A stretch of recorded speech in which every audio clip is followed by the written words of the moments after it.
Hello, everyone. This is Alan Levy, amateur radio call sign, Kilo Hotel 7 Alpha Lima. That's KH7AL. And I want to thank you all for joining me on my first interview for Diet SOTA. What is Diet Soda?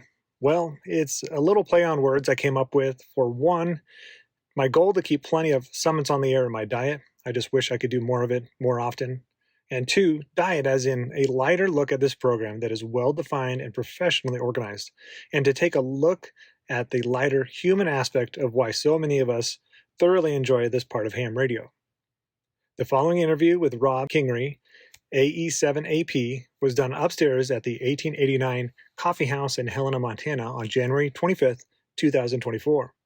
Please excuse the background noise, as this was my first attempt to conduct an interview recording for a podcast. This was further complicated by the fact that I had to change locations at the last minute due to a lack of planning on my part. I promise future episodes will only get better from here regarding sound quality and the production quality in general. Rob helped stand up Summits on the Air in Montana back in 2014 and currently is the association manager. Rob and his wife Barb, AE7AQ, have been an active part of the SOTA community ever since. Together, Rob and Barb are affectionately referred to as the Dynamic SOTA Duo by local Helena hams, who have continued to support their activations around the Helena area and from some truly amazing and remote locations across Montana, Idaho, and parts beyond. We always enjoy hearing from them about their multi-day backpacking adventures that continue to inspire us all. As you listen to this conversation with Rob, I hope you will also hear what I observed, that he's a thoughtful, exceptional ambassador to SOTA and for the ham radio community at large. Without further ado, let's open this can of Diet Soda and enjoy some time with my friend Rob, AE7AP.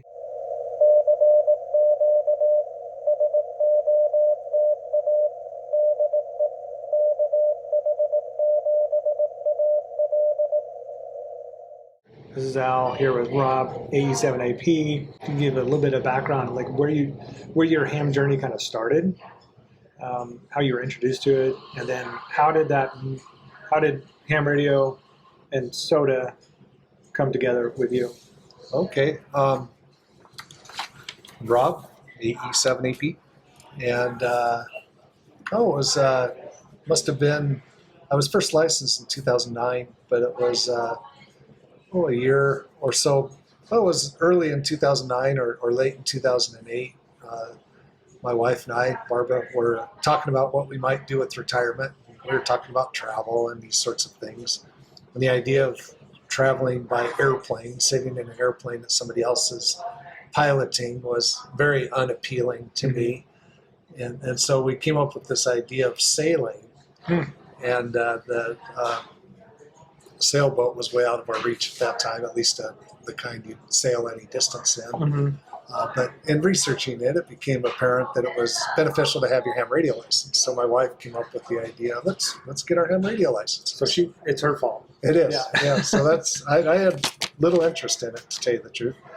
But it turns out I very much enjoyed it. And so we were licensed in 2009, and I was just going to go for the technician and maybe someday the general. And she said, no, let's just take them both.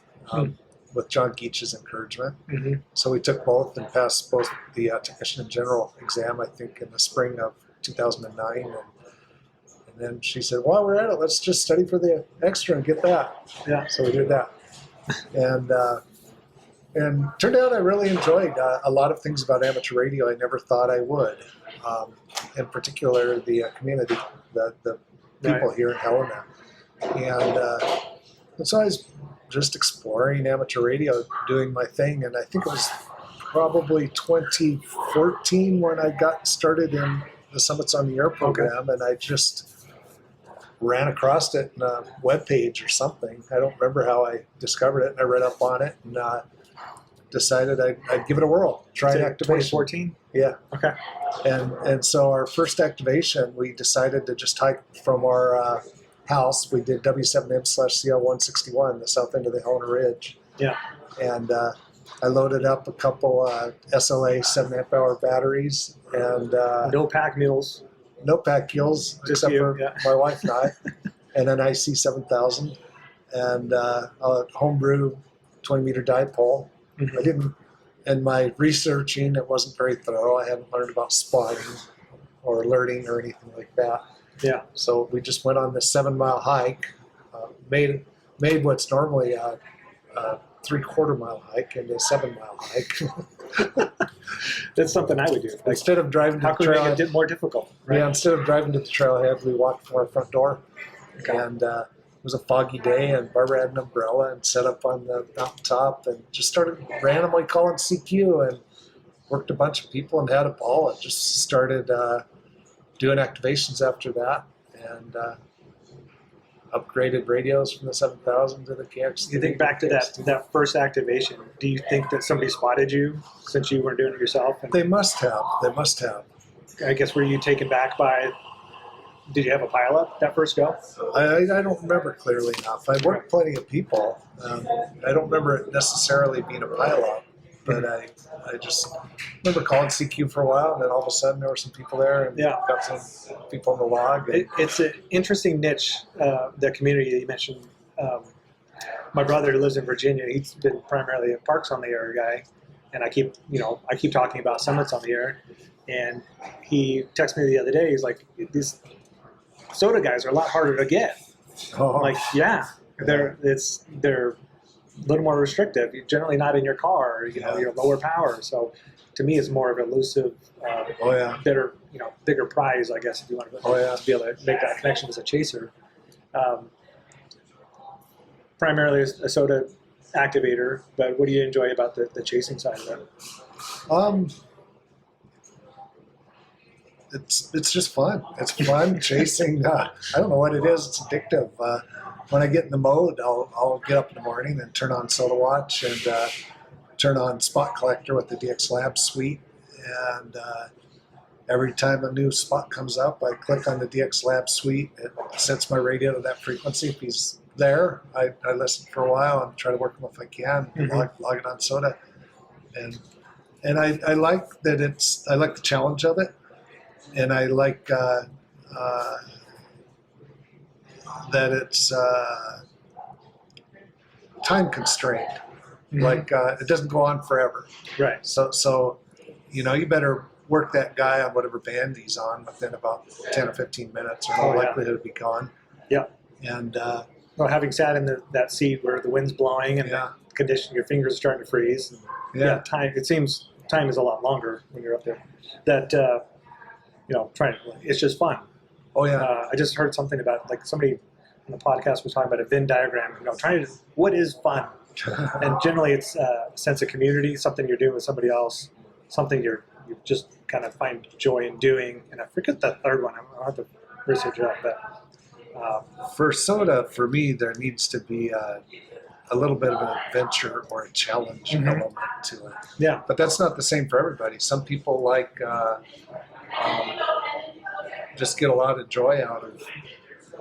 I would liken, like, for me, a SOTA activation, I would liken it to a meal, and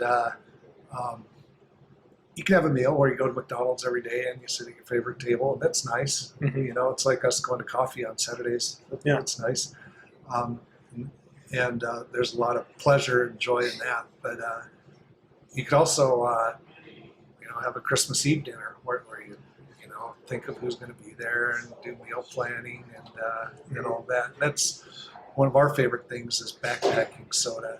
And that's an extended period of planning and understanding an area and finding the trailheads and trying to identify which trails may or may not actually exist on the ground and which mountains are attainable, and then going out and doing it. And how much fun do you find in that part of the research? Like, if you guys are going on extended trips, like, you already have to think about just how to eat and do your route planning and planning summits along those. And if you're going to have APRS coverage or cell coverage to be able to spot yourself, or letting your friends know, hey, look out for me on this day. I should be, depending on if there's thunder in the area. Do you just want to make that trip more complicated, I guess? I don't worry about whether or not there's cell coverage or APRS coverage. I'm guessing, based on some of the trips you've gone on into wilderness areas, that you're kind of avoiding that a little bit. That's a plus if it's there, but it's solely CW in that case, and I rely on the RBN network Yeah, to spot me. So it's very critical that you alert, and then when you're working CW, if you have a decent alert, you're nearly certain of being spotted. Yeah, the chasers will come to your rescue. Yeah. And I would say that the actual activation itself is a very small part of the whole experience. It's the motivational factor, but just like when your last Christmas Eve dinner, you probably don't remember. The main thing you might remember might not be the fact that you satiated your hunger.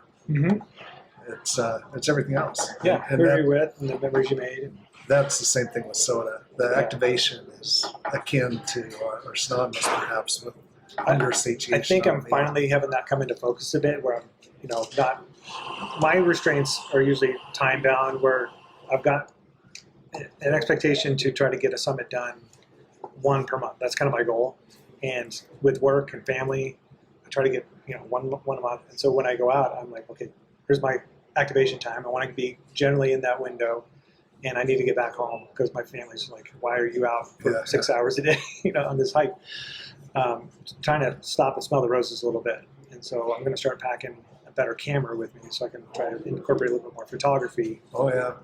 Learning about you and when we went on a hike in Glacier last year, Barb pointing out the species of the different plants, that just makes you slow down and recognize the things that are around you versus there's the summit, I need to go up there and make contact. So, and that's the beauty of a multi-day trip is we often take a plant book with us so we can learn about some of these plants. In the before and the after time, I like to get history books so that I can understand more of the history of the area that I'm going to. Yeah, for sure. There's so much more than just banging out QSLs. And that's I think what really sets SOTA apart from so many other parts of the hobby. Yeah, and not and through this process, I'll compliment Parks on the Air as long whatever's getting people out to play ham radio. Absolutely. And getting out to participate in that community. But someone's on the air, you're going to get, if you're activated, you're going to put yourself much more easy to put yourself in places you can't get to by car. Oh yeah. And so you're going to have a different perspective from the land. Going out to Avalanche Butte recently for an activation. Now when I in the valley here in Helena, I see that out in the distance. I'm like, oh, I remember the perspective from up there. It's a little different. As you look around the community here, you've been on most of these hills around here. And so it's just, if you only lived in Helena and maybe gone to Mount Helena, it's just a different perspective. So I think that's what I really like about just visiting all these different areas is it allows you to go explore more and learn all those things. When we got started, we'd been living in Helena for 25 years or thereabouts. Yeah. And one of my first kind of mini personal goals was to activate all the public summits within a 25-mile radius. I think there were 50 or 60 or something like that. And there was so much in this area that we just had no awareness of. Yeah. There's so many cool things. Yeah. Just so close to home. And all the time we lived here, we had no idea. That's great. As far as key SOTA experiences, you've been on a few summits. Any of them kind of jump out as some of your most memorable?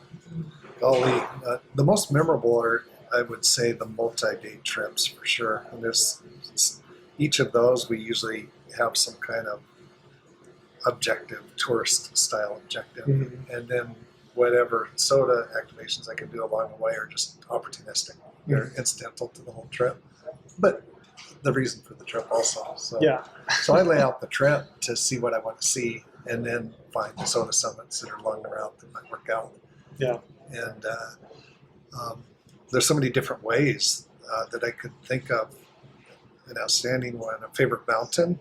Barbara's favorite mountain is Flint Mountain in the Scapegoat. Okay. I don't know what my favorite mountain is. Probably, it might be Evans Peak, which is also in the Scapegoat. Not because the climb was particularly memorable. It was a very enjoyable climb, but it was one I had a hard time figuring out the best way to get up it, and it's a kind of iconic, like looks like a mountain ought to look kind of mountain that's that you can see from a lot of different places in the backcountry, and so that was. And we have it on our little console in the car. It pops up on the display. Nice. So that was one of many that was a very nice one. Yeah, I just made the point to go through some of my photos on my phone and start setting some of those as my favorites. A lot of times, with our phones nowadays, people take all these photos. They don't do anything. Back in the day, you'd have shoebox fulls of photos that you keep around and you can go through. But started making some favorite ones of my landscape photos of different hikes, and being sunny now today, 38 below a week ago, making me start to think about next summer and already starting to plan, and really looking forward to getting out this summer. Another one of the first series of like little mini goals I had was most remote. So we wanted to do the most remote summit in Montana. Yeah, that's Rampart Mountain in Bob Marshall. Okay, and that was an adventure. And so then we thought, well, we'll do the most remote in the United States in the lower 48. That's harder to define. There's two choices there, but they're in the thoroughfare area on this kind of southwest of the southeastern corner of Yellowstone National Park. Okay. One being Hawks Rest. It depends on whether or not you want to count the motorized exclusive zone in the lake. Yeah. Not getting too technical, but yeah. Yeah, but for me, and it might not be the actual most remote. For me, it fit the bill. So Hawks Rest, if you don't count that, which is outside the park, or another one that's unnamed, that's on the Two Ocean Plateau, if you're inside the park. And that trip was one of the funnest ones to plan because we timed it with the total eclipse of the sun, and we were path of totality for that. Saw the beginning of the Yellowstone River where the North and South Forks come together. Yeah. Saw the parting of the waters, which is a remarkable natural feature where a river splits on each side of the Continental Divide, or a creek does. Mm-hmm. So that was a very, very memorable trip. Yeah. What do you get from that? Like, when you go witness things like that somewhere so remote? It's just nice, and it's a different pace when you're on a multi-day trip, especially in like the Selway Wilderness, and to a lesser extent the wild. When you're there for multiple days, you can get a feel for who may or may not also be in there, and where they're going, and what kind of game, animals, and so forth they're out and about. Any of those? It's just a different pace of life. Any of those multi-day trips? I guess, how many of those multi-day trips where you guys go out for a week or more that you're not seeing a person for days or at all? Most, I think probably all of them, we go a few days without seeing somebody. There's been several where we've gone a week or more, and at least one or two where we went a full 2 weeks without seeing a single person. To me, that sounds great. A lot of the hikes I go on, I find myself being surprised. Oh, there's a person. I guess just trying to think of, it's been a week. What is your reaction when you see a person after that much time? 7 days, and oh, there's another human. Oh, another one of my kind. It's nice. Yeah. It's nice. You usually stop and have a chat. And in one case, we hadn't seen anybody for many days, and we're on Salt Mountain, which is one of the peaks that comprise the Chinese Wall in the Bob Marshall Wilderness, and it was an off trail, and we'd hiked up the backside, and we yell a lot when we're in grizzly bear country so that we don't walk upon a bear.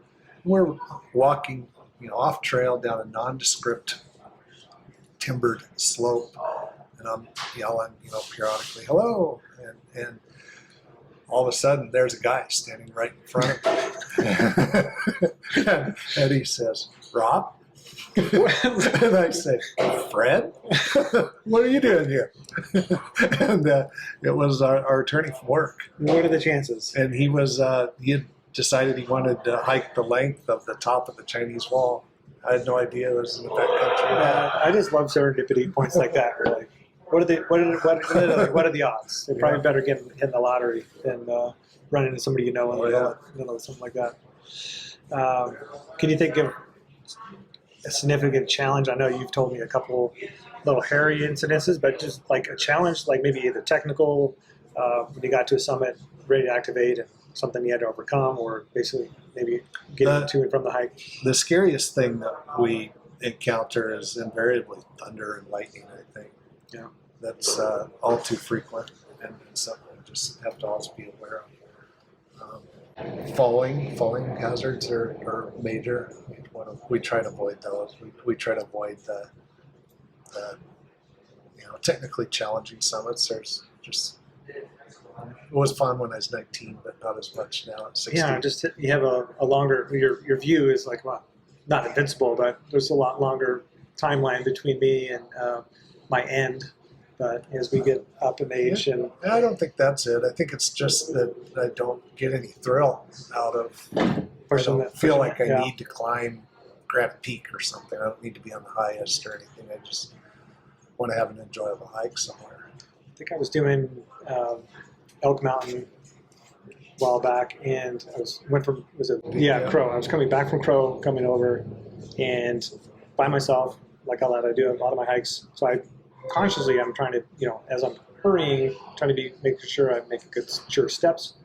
But something caught my shoe and I went down hard and cut my hand open. And I'm like, okay, quickly assess, ABCs of field care, airway's good, bleeding, okay, it's just capillary, but just doesn't take much for you to realize, okay, I'm far from any help. We try to be careful. We've had I've had puncture wounds in my hand, and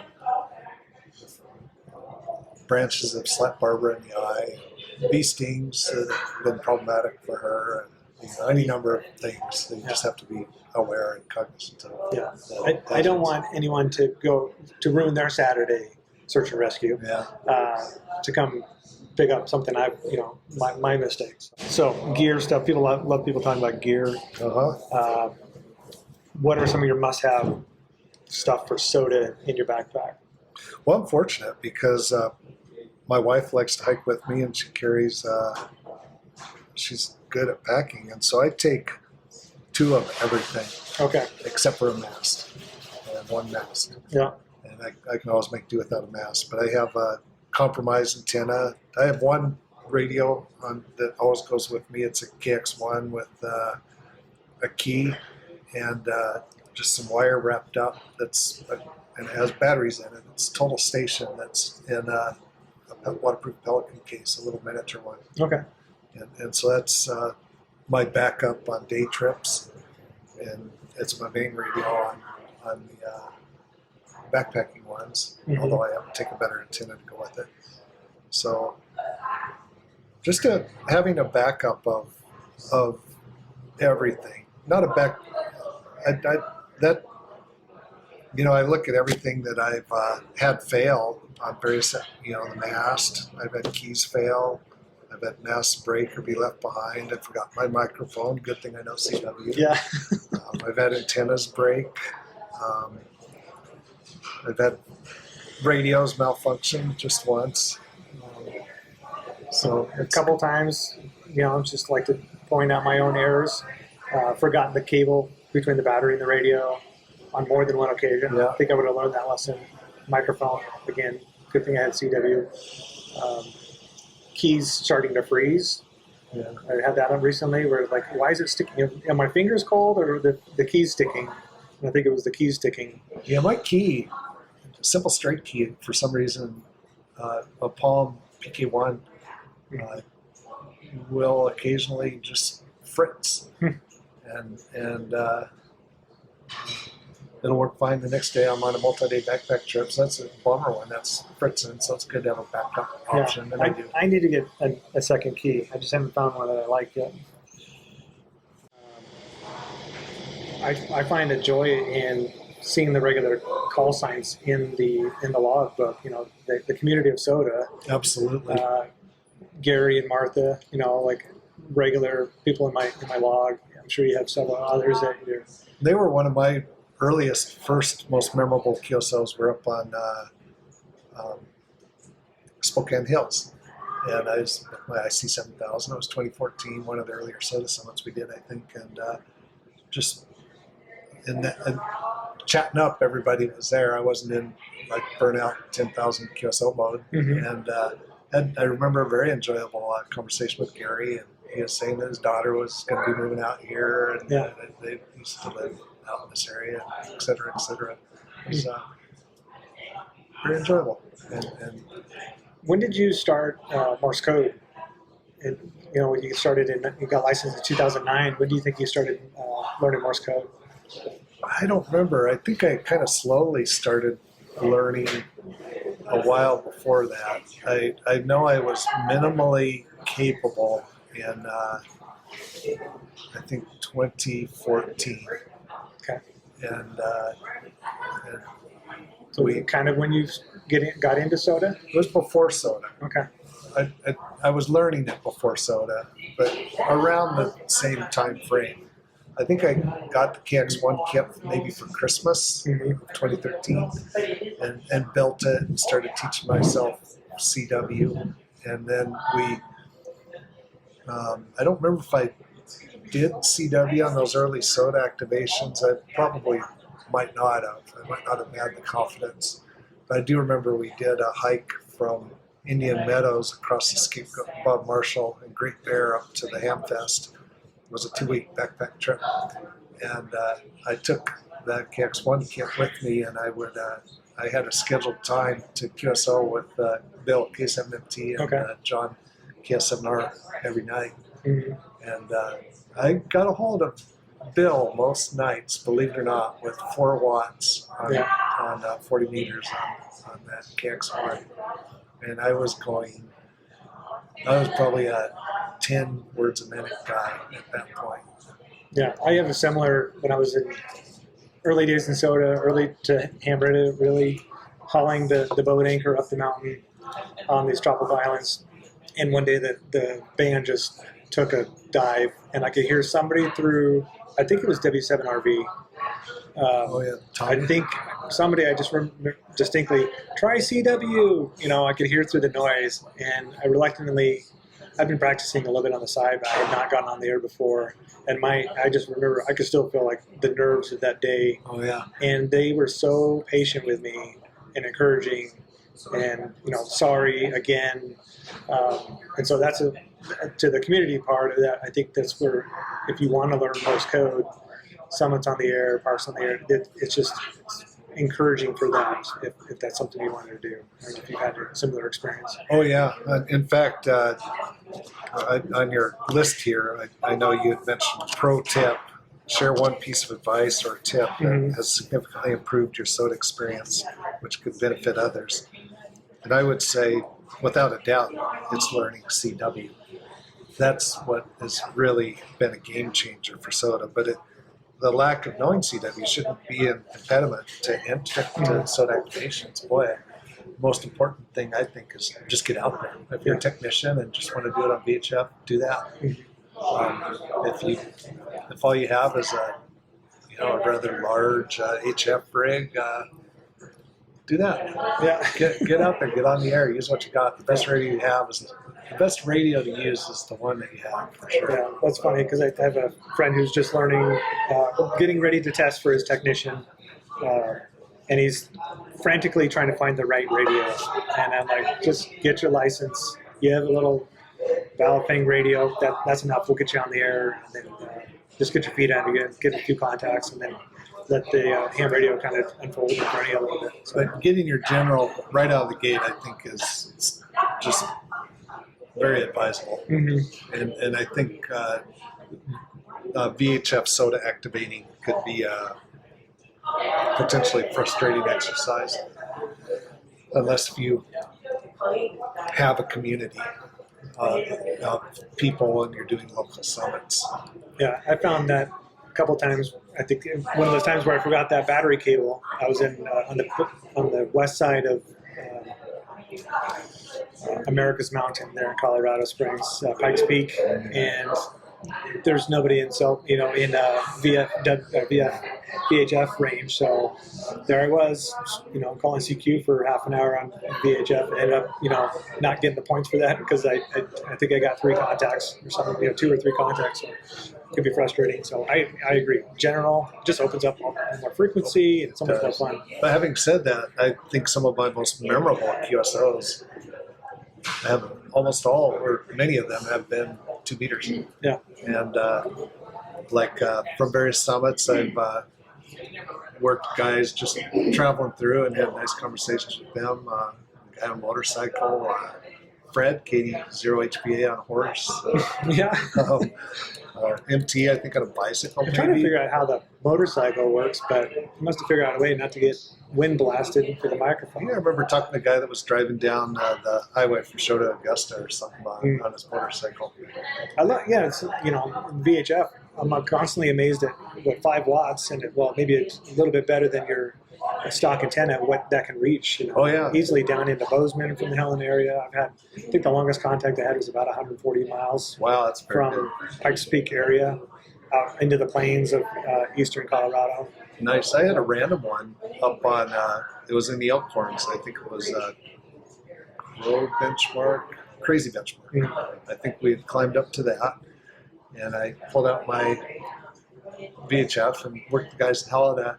And then who do I work but Matt, I think KF7PXT, and he was on some summit out of Missoula. Yeah. Just a random, very long distance over several mountain ranges, VHF QSL. Yeah. Or another excellent one was a 2-week subway trip we were on, or close. It was either 1 or 2 weeks. It was a longer one. And Lance, W7GJ, had programmed in the bearings for each of my summits.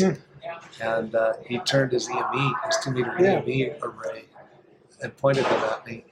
And some of these were pretty sketchy. It's horizontally polarized, so I had to hold my radio sideways. Yeah. And one of them was so sketchy that we were only able to complete it by using push-to-talk Morse code. That's wild. Or holding it horizontal. So it was awesome. Get your one leg in the air, kind of standing on the right rock. Yeah. I was like, it was one of those summits where you can't quite get to the tippy top. Yeah. And there was a big, the summit was right between he and I. That's great. To work through a rock pile. Recently, I read a book by Simon Sinek called, I don't know if you're familiar with Simon Sinek. He's written a couple of business books, or just kind of semi-business philosophy books. The book was called The Infinite Game, and difference between in personal life or businesses, we like things that are finite. So start, middle, and end, like a football game. Versus a lifetime, or your generational, like you talk about. Some companies that have been around for decades and decades. They generally think in a infinite terms of what's best for focusing on their core values, their core focus, versus this quarter's profits. Like not placating to the stakeholders, but thinking about what's best for what their vision is. And so been thinking about that recently with SOTA. For the longest time, I've been thinking I need to get to 1,000 points. That's not the finish line, though. To me, that's not the finish line. It is for some people. Some people get there and it's like, yeah, I did that. Yeah. I think I'll learn. And I think they're just thinking that finite mindset. When I think about people that have go times 3 or more, where I want to be, I just want to, how many contacts can I get, over a lifetime in different associations, and there's all these different goals. So I guess, you mentioned earlier about 25-mile radius is one kind of goal. You pass that threshold for GOAT. Like, where do you see your adventures with SOTA and to keep you engaged and interested as you go forward? My interest is more abstract now. First I used to be a little bit goal-driven, the 25-mile radius thing, and maybe I pushed that out to 26 miles. Then it was most remote in Montana and Idaho and Wyoming. And then that was Mountain Goat was in there. Now, some of those like pursuits, like some of those awards you can chase where you've activated a number of different associations and so forth, both as a chaser and an activator, are kind of minor focus items. But I think we get the most joy out of going places we've never been before. And so it's very seldom that we'll activate a summit twice because we like to see new ones. Yeah. And like on the backpacking trips, usually Barbara will say, "How about going to the cabinets?" And so that's something we're looking at this summer. Is let's see what we can work out in the cabinets. So I have a bunch of maps of the Cabinet Mountain Range, and I'm seeing what we can do there. And then same thing with the Big Burn. That's also on the list for this summer. Possibly something in the Bob Marshall. It's anywhere you pick, it's going to be wonderful. And so pick a trip that looks like fun, and then fit some SOTA into it. Like I said, SOTA's not the objective. It's the trip's the objective. And Do you find yourself? I find myself asking for support. I guess when you travel somewhere that's not related to SOTA, but then you go look to see if there's a SOTA summit nearby. yeah, like we went down to visit the in-laws in Las Vegas, Nevada, and so I thought, it'd be cool to get some completes. I've done a lot of chasing, and on SOTA Atlas, you can look at all the complete candidates that might have. So one of them, I think, was that one that you had activated on the west side of Las Vegas. And so that was a motivator to activate that one. Another one was one that a friend of Bill, Case had activated outside of St. George, Utah. Okay. And so we fit 2 or 3 SOTA summits into the trip, just that were convenient along the road. Or if you're visiting relatives, it can be, if it's a multi-day visit with the relatives, everybody needs a break. Right? So good for everyone involved. So we've done that on Christmas vacations in Denver. Put out a note on the SOTA group. Hey, I'm going to be in Denver. Anybody want to get together for a coffee or an activation? And so I met Brad, AE7AP, and Frank and Lan, and we did an activation just on the edge of Denver. It was very enjoyable. That is so true. I was on the highest point in Mississippi, which there's not a lot of high point. I think there's about 3. One. I activated that when I happened to be down there for some training with the Air Force, and I think it was WA2 USA just showed up, happened to be there. They were going to activate, and I was new to SOTA as well. But you never know who you're going to run into in that community part. Again, they're just so welcoming, and people are encouraging with that. I would love to get out to like the one out in Oregon each year when they do the Oregon kind of get together. That too. But if you get somebody in there long enough times, it's kind of like building a friendship, I guess. It's kind of get that kinship together, and it's good to just every time I go down to Missoula, I put my call out. I know a couple of guys are going to come back and just talk about radio and what we're playing for the next summit. So it's great. Yeah, and I have a few of those that turned into email correspondence, friendships. Vic AE7AP and some others. Yeah, for sure. This niche of the hobby, how do you see it impacting the larger community? I think it differs a little bit from a lot of amateur radio in that it has the activating part of it has a pretty significant physical aspect to it. That's maybe a little unique from a lot of the other parts of the hobby. It's kind of at a nice size where there's a real sense of community with the Summits in the Air program. And I think the same can be said for probably lots of sub-elements of amateur radio. Parks on the Air would probably be in that same category. Or some particular type of gear that you're really into, or EME or something. Right. I mean, all these areas, that's part of the fun of these little sub areas is the communities that grow with them. But then the other is that I think is almost unique with amateur radio is the whole kind of holistic, the natural symbiotic relationship that CW has with SOTA.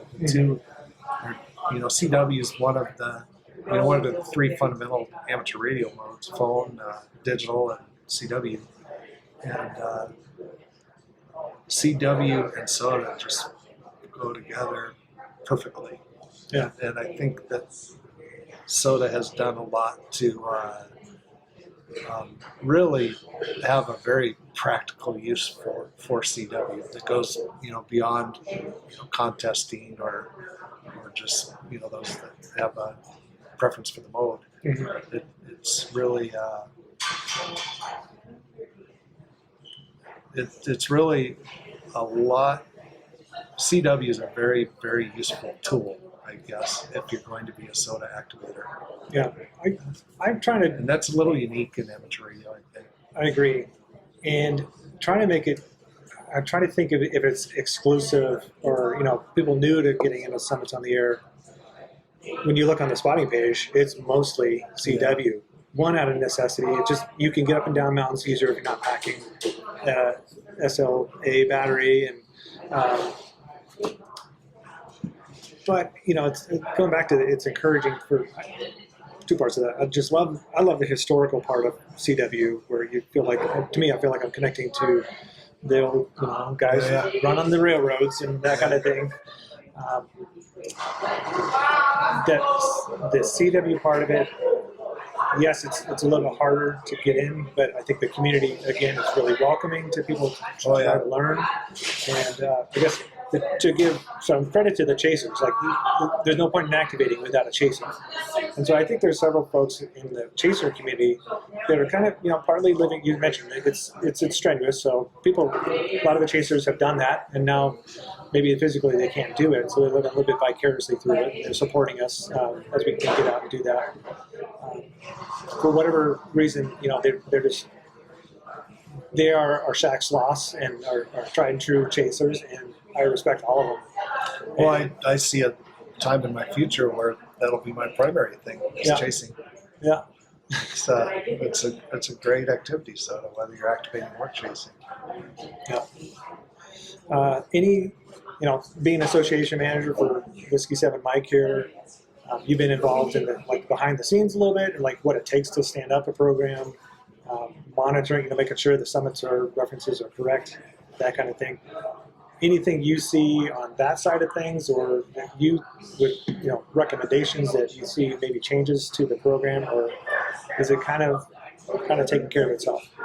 I think it's an incredibly well organized program, and I think that the way that they have it structured is very, very good. With the management team, that everybody has clear roles. They're primarily in England. I think most of them. I think Elliot K6E is a member of the management team. Yeah. But it's an organized, structured program that has pretty good methodology for vetting out, whatever they may want to change. Like when they changed the definition for an activation zone and so forth, that was well thought out.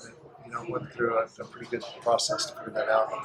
I'd be hesitant to suggest improvements, because I think it's pretty darn good the way that it is. Sometimes I think it's maybe, I don't really have a suggestion, but it seems like it's more complicated than it should be to explain to chasers how to enter their logs. Yeah, I think it's gotten some improvement in that realm, but I feel exactly what you're saying. Even activating has gotten easier to be able to upload logs. Yeah, and that could be a barrier for people to get involved with it, is if it's more than a couple of steps. It's too complicated. You have to set up an account. And the perfectionist in me, there's maybe more erroneous entries, particularly on the chaser side, than what I would like to see. But it's the nature of the hobby, I think, and it's on each of us to ensure that everything's uploaded accurately. I try to do my little part to fix those by looking at the show who chased me after I do an activation, and then I reach out to the people that have misentered and send them a nice note, maybe some pictures of the activation, and tell them that looks like you've got the wrong summit here. I was on such and such summit. Usually it's a nice little email exchange and kind of a pleasant interaction. Yeah. Yeah, there's errors but down on the other side. Yeah, I've seen a lot of people post either they get the reference wrong, just holding each other accountable a little bit, I guess, is important to that in a concept. kind way. Mm-hmm. There was a time when the idea came to, and I think some associations did this, where you could name unnamed summits for the program, and that's, I think they're falling away from that. That's probably a good thing. Right now, the names are, need to be from a documented source. I agree with that. Yeah, they got a little loose. I've seen that in some associations where they make references to different hammer-related topics. Or there's a great discussion on naming of mountains. I forget the guy's name, but he wrote at least one major book on Idaho summits. And he has a fantastic 2-page description of, how to name a summit, and when it's named, and when it's a valid name, and when it's not. Because there is a long tradition of naming summits and so forth. In North America, we use lists of John as the gospel, and that's based on, I think right now, maybe 10-meter DEM data, and that's imperfect. And as that's updated and as time goes by, summits will shift. I think there's one on the gates that there's a long rocky ridge, and that summit shifted between when the ARM was first put out and when we redid it. And you'll see that happen from time to time. They will shift. And just so everyone, they know, if you activate on that other summit, or if it did move, you don't lose credit for that. But should check to make sure that you have your stuff updated. Check to make sure you're on the correct summit. In most cases, those shifts will be within the activation zone, but not always. Yeah. And that's kind of the criteria we came up with as to whether the summit gets deactivated and a new one created, or if you just move the dot and keep something the same. Are both summits within the activation zone, or is one of them outside the activation zone? And it goes both ways. Whenever we do one of the ARM updates, there are some that will be deactivated, and there's others that just get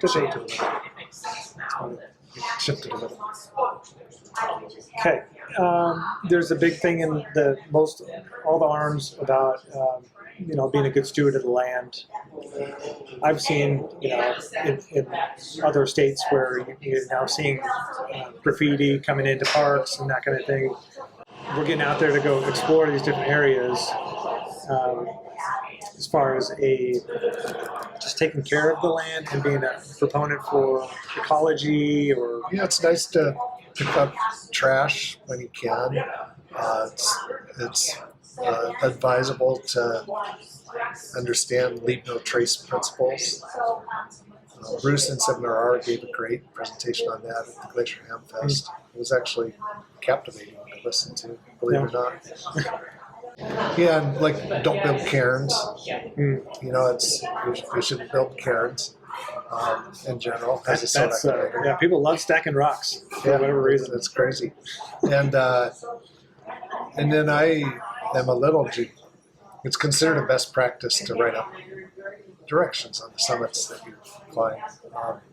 Some of them that are particularly special, I either don't do it or I'm vague.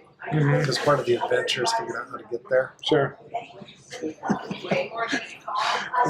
There's one summit that has these fantastic, very delicate ribs, like chert. I don't know if it's chert or what it is, or it's limestone, but there are these fins that stick up an inch to maybe even 3 inches, and just.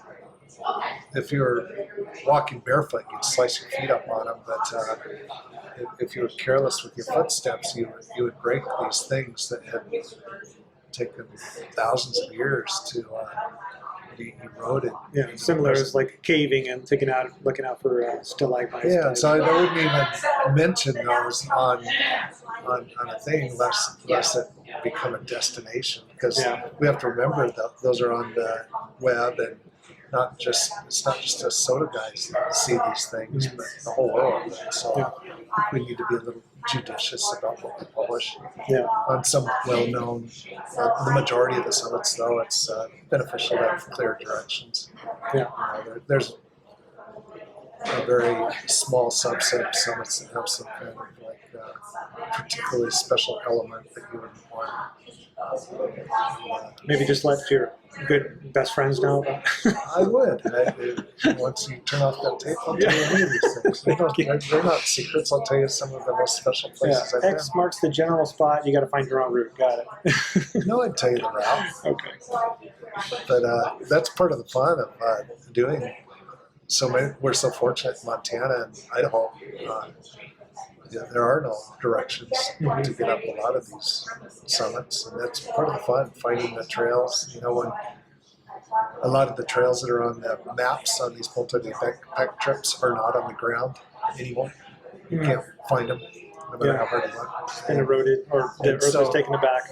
So when you're trying to lay out a trip that's goes on for a week or two, you need to know if you can make the miles. If there's not a trail, it's very, very difficult to make. There's some confidence there for sure. And so luckily we have all the aerial photography now available, and you can frequently see trails if it's not too heavily forested, and get an idea whether or not it's actually on the ground. I love going out to places where there's not a trail. You have a trailhead, and some of the summits, they're not named, so they're not special to other people, but I love to go visit them. So you have to find your own trail. And so often I find animal trail. I love finding game trails. And now I'm thinking, like, how many generations of elk and deer have gone along here to, pave out a darn nice foot trail. It's not just we did one along the North Wall this summer in the Bob Marshall that looking through we activated, I think it was Lookout Mountain, and then looking across at the next one, was looked like Deadfall City on the top. Well, we'll give it a whirl. It looks pretty horrible. It turned out there was an elk trail that just wound its way right through the deadfall perfectly. It was a very, very enjoyable. Yeah, use the intelligence of the animals. I find sometimes hiking with my kids, maybe going through like a grassy park or something up on a hill, and I see the trail, and I ask my kids, like, okay, you take the lead, where's the trail? And you could, after you train yourself a little bit you can just tell where the grass is just a little bit different. And you just kind of train yourself to be able to follow those, and the animals, they just know where they are, and they just keep following it kind of by rote. Do it in the dark without your headlamp. That's fun too. We like to hike in the dark. When we're hiking out in the dark, we like to do it without our headlamp. It's a full moon right now. I might do it now. Like, I don't know about on a new moon. You'd be surprised how well you can see a trail in the dark, even the kind that you're talking about. I think N7 MSI mentioned about hiking out with you in the dark. And he's not a fan. He had some choice words. All right, Rob, we're coming up about an hour to kind of wrap things up. Any concluding messages, words of encouragement, people starting out that SOTA journey, like how would you recommend people get involved? I would say just get out and do it. Use whatever gear you've got and make it happen. What about SOTA mentors? I think everybody's different in that regard. Some people like that. They like to go out with somebody to kind of show them the ropes. Other people like to learn on their own. And either way. Yeah. Okay, great. There's plenty of SOTA summits that are drive-ups. Just make sure you're not connected to the car. Right. And, anybody can do it. And it's just been something I've gotten a lot of joy out of. You might have mentioned it before, but if you could, what is your next SOTA milestone if you have a goal for 2024 or beyond?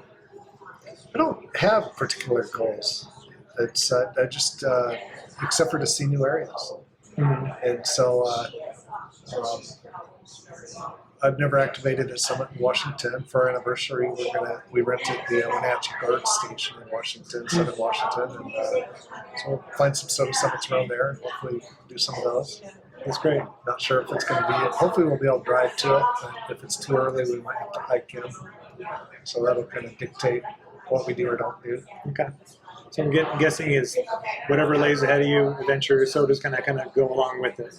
Exactly. Yeah. If I were to go on a trip anywhere, I would try to fit some SOTA into it, and I might I'll definitely see some new country. I might make some new friends. Who knows? Yeah. We'll hope to be on the other end of the radio with that. It's like an excuse to get out, and adds a new dimension in your trip. Everywhere we go is interesting, and it just makes it so much more. If someone's so reckless or careless to come across my blog and they want to learn more about your adventures, I know you're big on all the technologies. You're big on Facebook, Twitter, so not so much, right? Not so much. Just find your email through QRZ and reach out to you. Also on the Helena phone book. Yeah. I think I heard your phone ringing in the background when I called you earlier. So do you have a regular landline phone? Uh-huh. Okay. Is it a spin to dial one or? Yeah. Well, the one that the bell works on is a rotary phone. Yeah, I could hear it echoing in the background. It brought a smile to my face. Yeah, that's when we were first dating. I was living in a trailer in the Nevada desert, and I was on a party line, and push-button phones didn't work. And so for my birthday or something, Barbara got me a rotary phone. She was still going to school. The gift that keeps on giving, so that's great. That phone's still working. Yeah. It's our primary phone. Awesome, Rob. Well, I appreciate your time. That kind of concludes the interview, and we'll end it there. So that wraps up this first episode. Thank you all for listening. I hope you took something positive away from Rob's perspective on the outdoors and how he and Barb continue to find excuses to play ham radio from some truly amazing places. If you have any questions or comments, feel free to send me an email, and you can find my email on the qrz.com page. 73 to all. This is KH7AL, Al, wishing you happy hiking and chasing. Until next time.